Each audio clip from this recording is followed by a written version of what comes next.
In the last year, 13.5% of U.S. households faced food insecurity. That translates to 18 million total households. Stats like these can feel so daunting, yet impersonal. So try this stat on for size. 43% of St. Cloud students face food insecurity. But what can even be done about this problem? For the university, they have the St. Cloud State Food Pantry. But how does this actually help? We caught up with leadership at the university to help find out. On an annual basis, we distribute about 110,000 pounds of food. Every year it's a little bit higher, a little bit lower, it just depends. We serve 1,600 unique students this previous academic year, and we had slightly under 10,000 visits in total. We have students who will use the pantry every week because it's become an important part of their student experience. We have students who come in once because it's maybe a week that they're a little tight on some cash and they need some extra help. It can be really hard to study or focus on classes if you're worried about where your next meal will come from, or how to budget some of those things and stay fueled for learning. So our number one priority is making sure that students can access those resources. We really try to provide an experience for students that is respectful and dignified. So we try to replicate as much as we possibly can a retail grocery store. So you can kind of see, we have the shopping baskets, and we have the nice shelves, and we have food categories. But what kind of food options does the pantry even provide? We really do try to provide a wide variety of food items for our students. So we're very fortunate to be able to offer fresh produce as well as canned produce. We also try to do some culturally responsive food items as well. So we do have a halal meat program, and so we do have some of those. Each week we'll have a certain amount of a halal cut of meat, and students can request that, and we'll provide that to them. And the pantry is even more than just food, having expanded to different healthcare products such as toothpaste as well. So I think when you think about Maslow's hierarchy of basic needs, right? Food, shelter, and so having some of these things like personal care and hygiene items, it falls right in line with those things. Have baby items as well, so we will provide diapers, baby wipes, depending upon what we have in terms of funds. We may or may not have baby formula as well. And the pantry isn't done. While not open quite yet, the pantry will be expanding to clothes soon enough. This section will be focused on giving students as many options as possible, just splitting the sections to medium, large, and extra large, and letting students come in and get whatever they need. But what does all of this cost the university in the end? So we are very fortunate to have a partnership with Hope for the Community. That's a local nonprofit that was founded by a St. Cloud State University alum, Dr. Al, and he founded that organization, and he reached out to the institution because he wanted to support our efforts to address food insecurity. And so through our partnership with Hope for the Community, we are an agency partner for Second Harvest Food Bank. And so with that, we are able to access and participate in the TFAP program, which is the Temporary Food Assistance Program for families. And we are able to receive food items that are low cost or sometimes even free. We also have items through the food bank that are donated to them through other types of programs as well.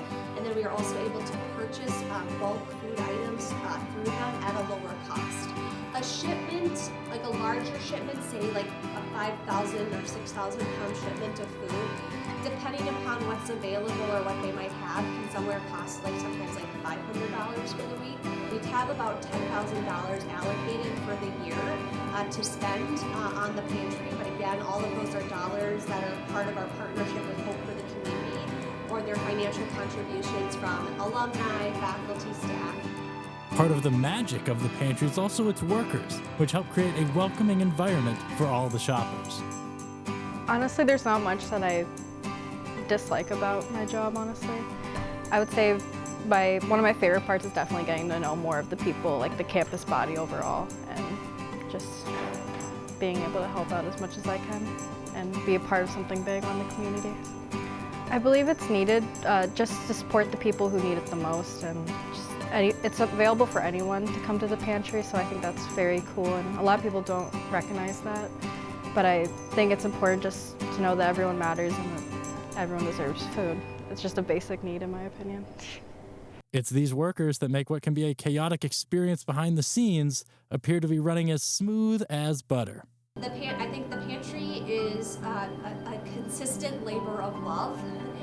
It is actually a lot of work to make sure that this pantry looks as good as it does and that the shelves are stocked. There's a lot of things that happen behind the scenes, and each week we don't really know what we're getting. It's sort of, sometimes it's organized chaos, but we always come together and we make it work. And for me, again, another goal is that people don't know that. They don't necessarily know what happens back here, that we're always kind of trying to find a solution and kind of making things work. That when they come in, it's really smooth, it's seamless, and they're able to come in, get what they need, and check out and go and have the food resources that they need.